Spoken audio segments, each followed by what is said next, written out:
things off before you freeze to death. The governor sent me. It's a matter of great urgency. I must speak with your husband. He's not well, Tom, but I know he'll be glad to see you. Come and sit by the fire.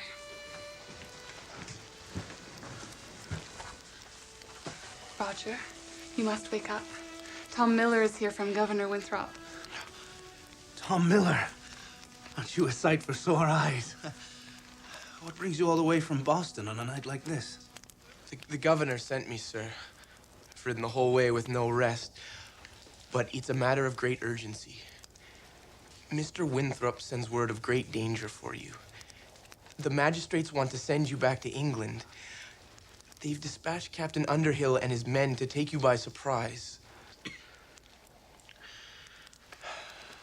So, my high and mighty judges, they're not content with banishing me from the colony. Do they not know I am a sick man?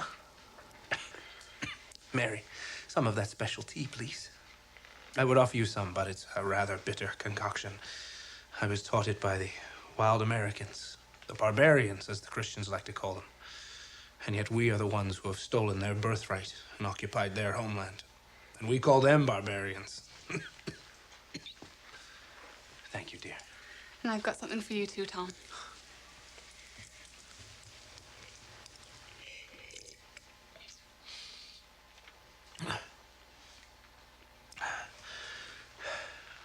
So, it seems as though they are afraid I will find refuge in this wilderness and raise an army of malcontents and nonconformists.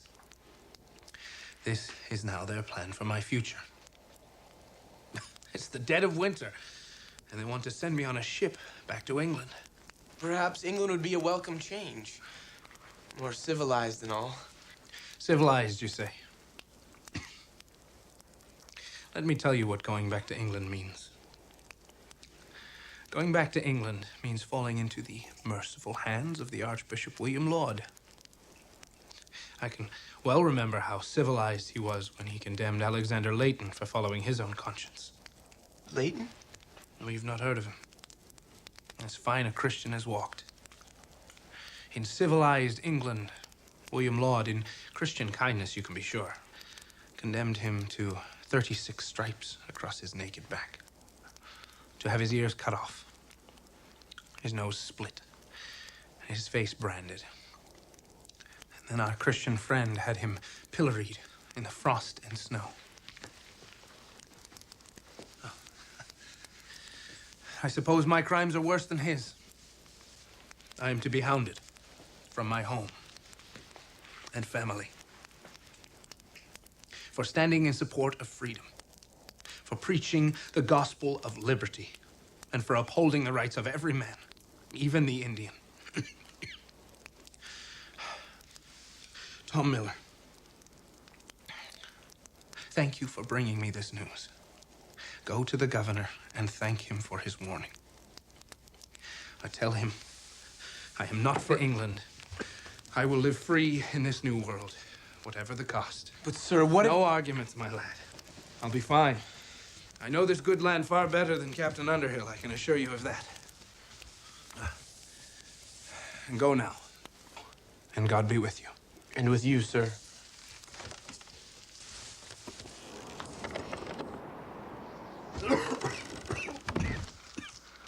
Good lad, that.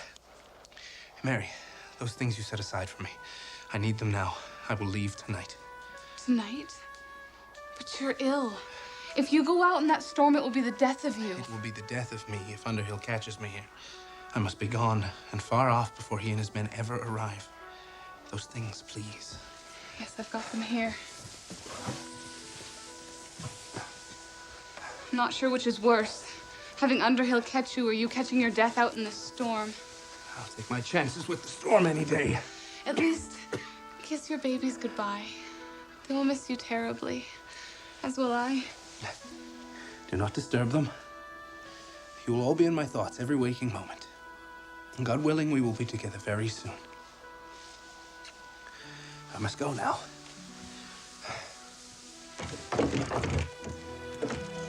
If Underhill catches me here, you may well be in danger yourself.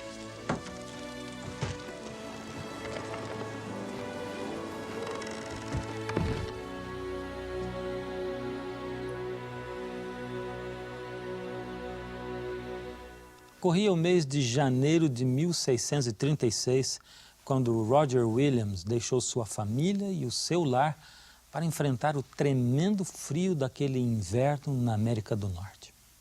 A fuga dele foi um ato de desafio contra um sistema repressivo. Foi um momento de definição na causa da liberdade religiosa que teria um impacto significativo na história do repouso do sétimo dia. Olá, meu nome é Fernando Iglesias e estou muito feliz por chegarmos juntos ao 9º programa da série O Sétimo Dia. Os historiadores e os biógrafos representam a Roger Williams como um homem de convicções firmes, coração terno, determinado e de vontade invencível. Ele era apaixonado pelos direitos individuais de cada pessoa e defendia a separação entre a Igreja e o Estado, um conceito verdadeiramente radical no mundo onde a religião se fazia cumprir pela lei civil.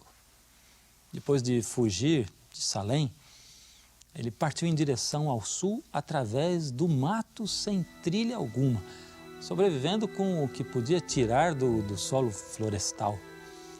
Afinal, encontrou abrigo entre as tribos nativo-americanas que viviam na Baía de Narragansett. Seus inimigos devem ter se alegrado por livrar-se dele, mas sua família e amigos desejavam saber se ele sobrevivera ao cruel inverno.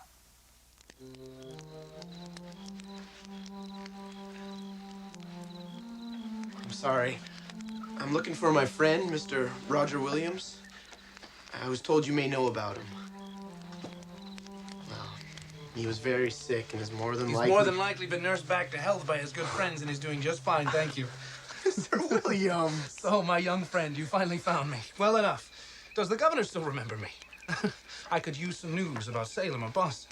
Come, sit down. Tell me. Well, sir, Mr. Winthrop bade me find you and wishes for news that you are well.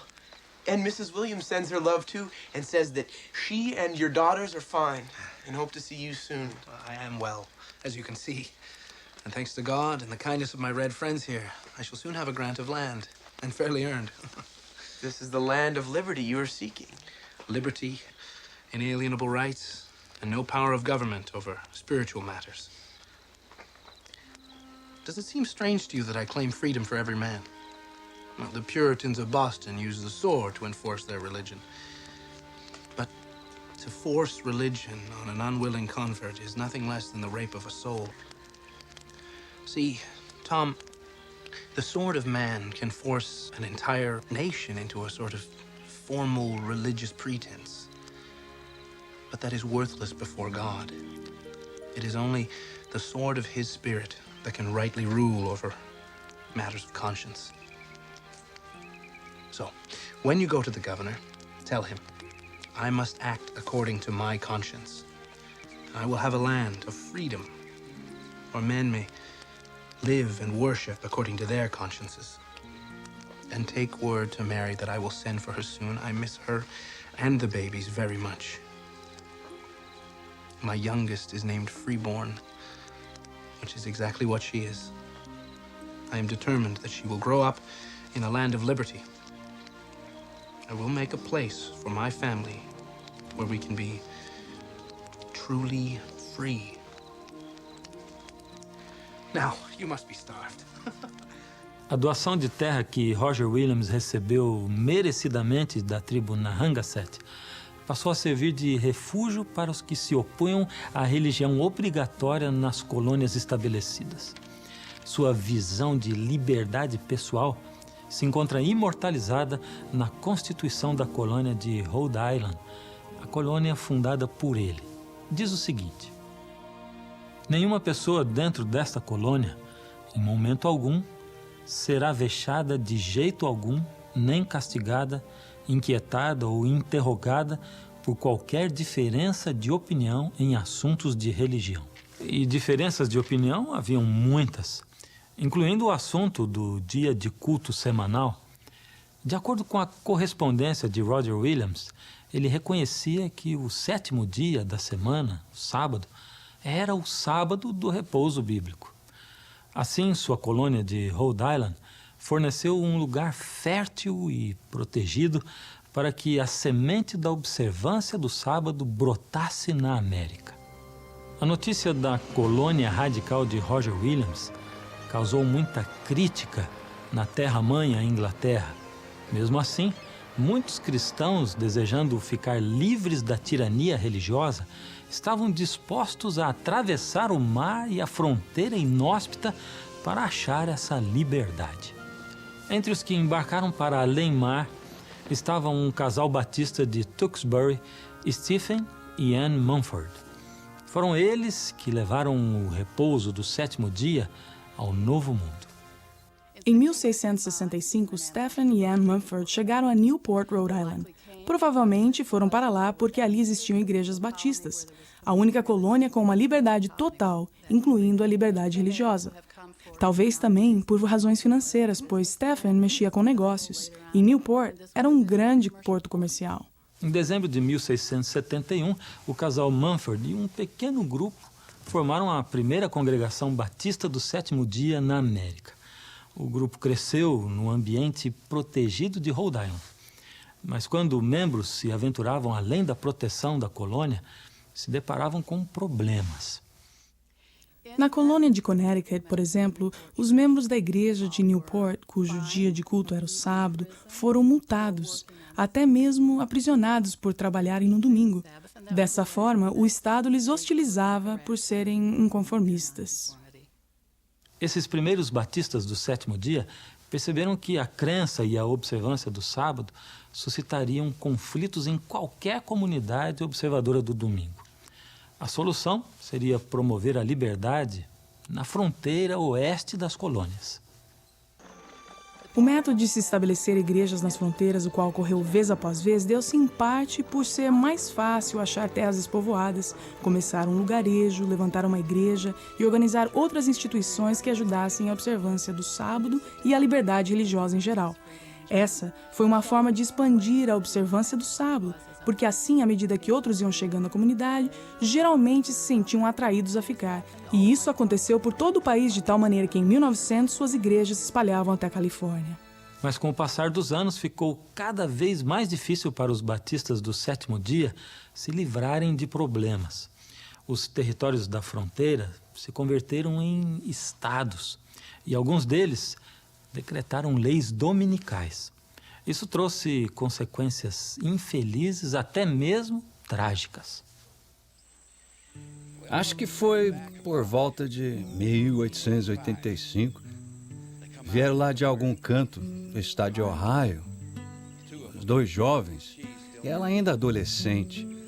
Eram recém-casados e vieram para viver nessa terra prometida. Danfield, acho que era assim o seu sobrenome. O nome dele era João, mas nunca soube o nome dela. Moça bonitinha, muito trabalhadora, até mesmo quando estava grávida.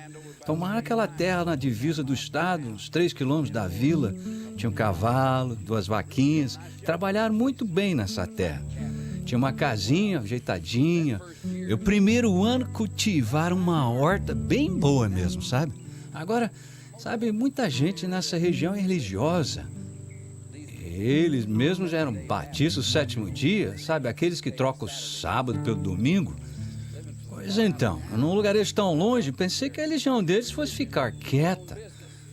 Mas eles tinham as coisas assim meio atrapalhadas, sabe? Porque não trabalhar no sábado, repouso, chamavam eles.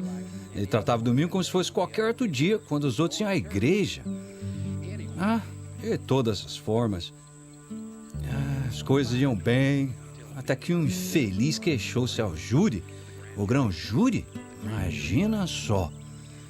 Achei que não precisava disso, mas diziam que João estava desonrando o dia do Senhor toda semana. Ele só estava fazendo o que achava que era a vontade de Deus para ele, mas isso não importou. Esse grão-júri, eles julgaram ele, acharam o rapaz culpado e condenaram a pagar uma multa e ir para a cadeia. Agora esse rapaz era raçudo para valer, viu? Pois já que estava numa nação livre, ele podia seguir sua própria religião, não quis de jeito nenhum pagar a multa. Então, os comissários arrastaram ele para a cadeia. Deixou a mulher sozinha, o nenenzinho, poucas semanas só. Já era ruim demais para ele estar na cadeia, com pena da mulher e do neném. E era ainda pior para ela, separada do marido e sem proteção de ninguém. Às vezes vinham umas 2 mulheres do lugarejo, mas na maior parte do tempo ela ficava sozinha mesmo. Ela ficava esperando todos os dias que ele viesse pela estrada para casa. Dizem que ela sentava no portão com o neném nos braços por horas e horas. Passou umas semanas assim e o neném adoeceu. Logo que a gente ficou sabendo depois que o nenenzinho tinha morrido nos braços da mãe.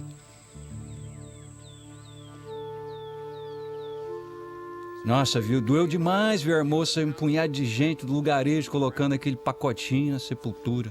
Esposo na cadeia, sem poder consolar a coitada. Ninguém também para consolar ele. A própria moça se consumiu toda ali. Depois disso, chorando sozinha noite após noite. Bom, finalmente, João cumpriu a pena, saiu da cadeia e foi direto para casa como louco para encontrar a esposa. Quando chegou lá, os vizinhos estavam tirando algo da casa.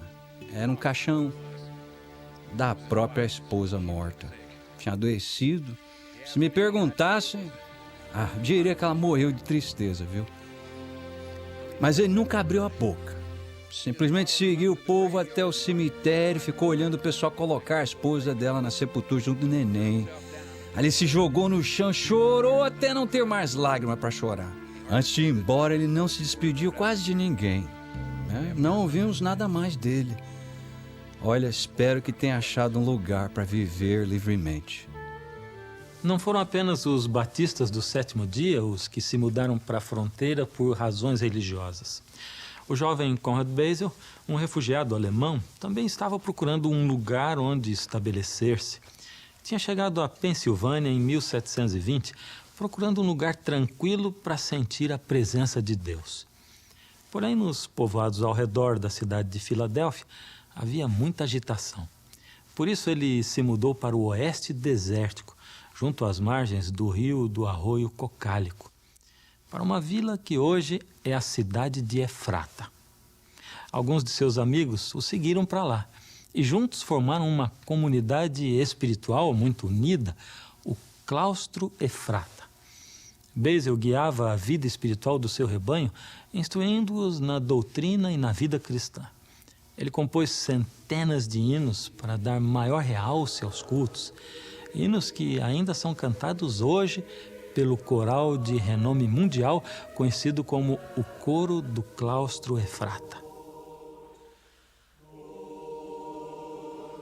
Levavam uma vida austera, praticavam o celibato, homens e mulheres viviam em quartos separados, porém eles eram muito trabalhadores. Ergueram prédios bem feitos, plantaram roças e hortas e colocaram em operação uma imprensa. Levavam um tipo de vida fisicamente desgastante na fronteira, a qual dava um sentido especial ao repouso semanal do sábado, o sétimo dia.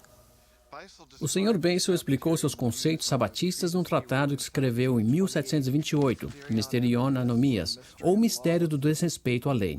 Nesse tratado, ele explica que o sábado é um dom da graça de Deus para livrar as pessoas do trabalho uma vez por semana. Era aos sábados, quando o Sr. Beissel e seus companheiros podiam comer pão sem cansaço nem fadigas. Os outros 6 dias da semana eram definitivamente dias de trabalho. Isso colocou a comunidade de Beissel em conflito com as leis dominicais da colônia da Pensilvânia. Por exemplo, em 730, a comunidade de Efrata se meteu em conflitos legais por violar as leis dominicais dessa colônia. Alguns membros chegaram a ser detidos e aprisionados em Lancaster. Se bem que Beissel e seus seguidores não andavam nos mesmos passos que a sociedade em geral, eles mantiveram firmemente a observância do repouso do sétimo dia. Para eles, não se tratava apenas de um dia de descanso, mas sim um dia que representava uma realidade eterna. O entendimento que possuía da vinda de Cristo e do milênio era a esperança do sábado eterno. Então, ao observar semanalmente o sábado, a comunidade antecipava a volta de Cristo e aquilo que seria o descanso eterno para eles.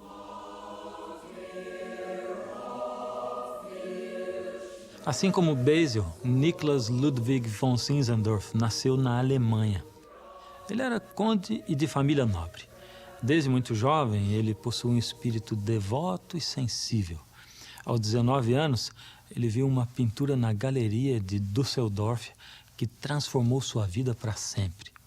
Representava Jesus na cruz, com a coroa de espinhos na cabeça e uma inscrição abaixo. Tudo isto fiz por ti. Que fizeste tu por mim? O conde Zinzendorf dedicou o resto da sua vida a responder esta pergunta. Em 1722, ele permitiu que um grupo de refugiados se instalasse em sua propriedade na Alemanha Oriental. Era o remanescente do movimento religioso morávio, cujos ensinos provinham de João Hus, que havia sido martirizado uns 300 anos antes. Mas apesar de ter sido sempre luterano, Zinzendorf favoreceu um reavivamento espiritual entre os morávios, reanimando-os na fé e inspirando-os com uma nova visão. Na realidade, ele chegou a ser o bispo da Igreja Morávia Renovada. Zinzendorf conseguiu enxergar como se podia partilhar a mensagem do amor de Cristo ao mundo inteiro. E foi assim que, começando em 1732, ele enviou missionários morávios por todo o mundo, ultrapassando barreiras culturais ao levarem o evangelho. 9 anos depois, em 1741, alguns missionários de Zinzendorf chegaram ao leste da Pensilvânia para o trabalho missionário entre os índios. Fundaram a cidade de Belém e pouco depois o próprio conde chegou por lá para organizar a comunidade e avançar a missão.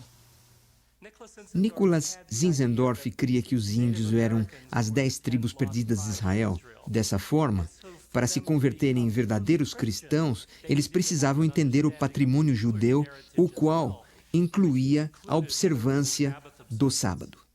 O próprio Zinzendorf observava o 7º dia da semana para repousar e manter comunhão com Deus e com seus irmãos crentes. Ele recomendava aos morávios, no lugarejo de Belém, que praticassem o mesmo. Esses concordaram unanimemente, declarando: o sábado deve ser observado em tranquilidade e em fervorosa comunhão com o Salvador.